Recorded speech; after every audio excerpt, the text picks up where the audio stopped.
Hey everybody, it's Mike and welcome back to the How Did It Happen podcast. This is the solo series. So today I'm going to be talking to you about selling a business and more specifically, why you need both an exit strategy and what I'm calling an entry strategy as well.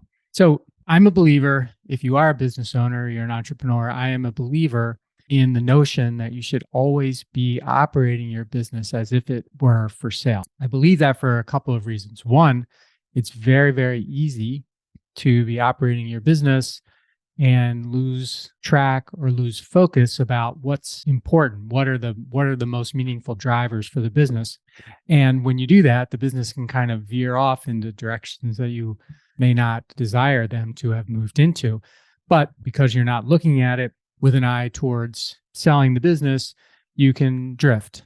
And alternatively, when you do run your business like it is for sale, even if you have no desire to and are not considering selling the business, it creates a focus and a dynamic inside of the business for you and for your whole team that I think is really healthy, because really your job as a business owner, your job as an entrepreneur, your job as the CEO is to maximize the value of that company at all times, meaning that you are always looking to make it as good as it can possibly be at the moment, and then looking to grow the value of what it could possibly be over time.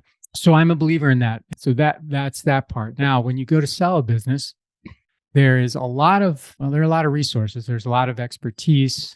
There's a lot of discussion about how to exit a business. And I never really like the word exit because it sort of has this implication that you're, sort of out the door. And for some people, that is how their thinking is, that the exit is, the end, the out the door. So there's a lot of resources about the exit. And again, a little bit of my recommendations here. The best way to exit a business, the best way is to have clean financials, have a competent team, have growing profits, and have repeatable systems and processes. For example, those are like 4 or 5 things that you definitely should be having. You should definitely be looking at those every day, like you're going to sell the business. But when you do go to sell the business, those have to be solid. They have to be tight. And there's a lot of people that can help you with those.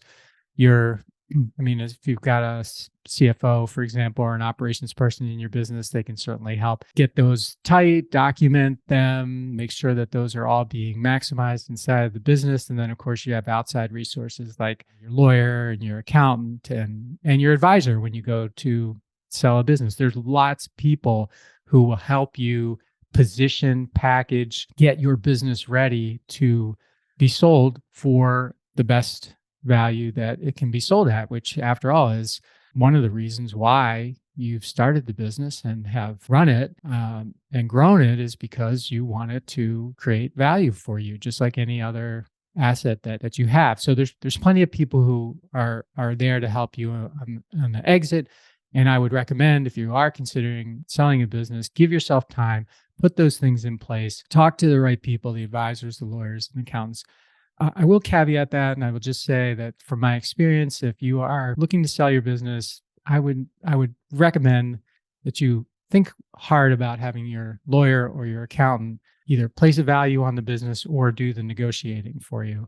I just don't think that's a great idea, because most of them, that's just not their skill set, where an advisor or an investment banker, that's their skill set. But anyway, that aside, those people are there to give you great planning. Here's the planning that often doesn't get done that I think really needs to get done. And that's the planning for you. And that's what I call the entry planning. The planning for a new world that is going to happen when you sell your business, and it's no longer going to include your business, and things are going to change.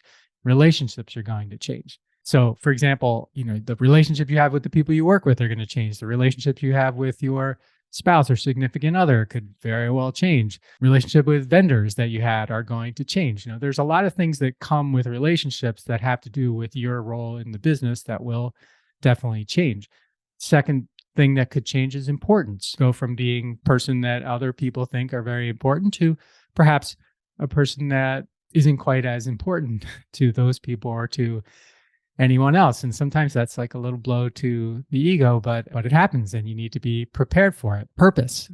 Your business gives you a lot of purpose, right? But even if you don't like what you're doing there, you still have purpose because it depends on you and because it's important to you and because it is you. And when it's no longer yours, it can be a real struggle to understand what your purpose is. And a lot similar to purpose is goals. You have goals for your business. Those are integrated into you because you identify as the business often. And once that's gone, you may not really have any strong goals. And a lot of people just think, well, at least this is in my experience, and I've sold 2 businesses myself, so I'm standing in the shoes of you, who I'm talking to right now. As long as I have enough money, I'll figure everything else out. Or you say, well, I've been wanting to play golf, and I've been wanting to travel, and I've been wanting to do this, and I want to do that. I think all that's great thinking, but that thinking alone is not going to be enough in my experience. It's just not going to be enough. You really, really, really need to be spending a lot of time before you sell a business thinking about what your entry strategy is going to be, what that strategy is for your life post business. Because I'll tell you, money is great. I love money. I'm sure you love money. The more money, the better. It's just, sure, it's great, but money doesn't come with meaning. Your business often gives you a lot of meaning, and when you don't have the business anymore, sometimes it's hard to have meaning. And I will tell you that that's not a place that you want to be. So I'll just close this out by saying selling a business it's like one of the most important things that you are going to do financially, professionally, personally, for your family, everything. It's not just an exit, it's also an entry. And I want to ask you this question. Are you ready for that entry? If you are, if you're not, I can help you. I can help you with my podcast. I can help you with my own experience. I can help you with your thinking about how to be ready for not just the exit, but for the entry. And as far as exits go, there's another podcast that you might want to listen to. It's called the Deep Wealth Podcast.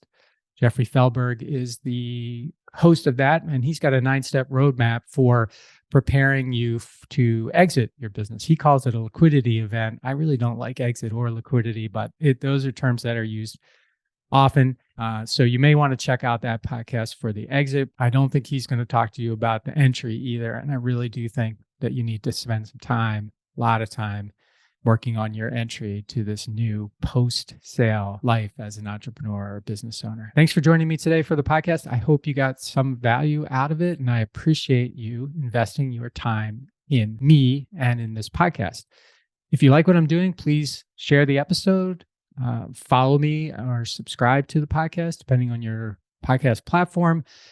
And until next time, maximize your greatness, please, and make your future, your property, something that you are very, very proud to own. Hey, everybody, thanks for listening to the show. And before you go, I just have 3 requests for you. 1, if you like what I'm doing, please consider subscribing or following the podcast on whatever podcast platform you prefer. If you're really into it, leave me a review, write something nice about me, give me 5 stars or whatever you feel is most appropriate. Number 2, I've got a book. It's called Ownershift: How Getting Selfish Got Me Unstuck. It's an Amazon bestseller, and I'd love for you to read it or listen to it on Audible or wherever else, Barnes & Noble, Amazon. You can get it everywhere. If you're looking for inspiration that will help you unlock your greatness and potential, order or download it today so that you can have your very own copy. And if you get it, please let me know what you think. Number 3, my newsletter. I do a newsletter every Thursday, and I talk about things that are interesting to me or I give more information about the podcast and the podcast guests that I've had and the experiences that I've had with them. You can sign up for the podcast today at my website, which is my name, MikeMalatesta.com. You do that right now, put in your email address, and you'll get the very next issue. The newsletter is short, thoughtful, and designed to inspire, activate, and maximize the greatness in you.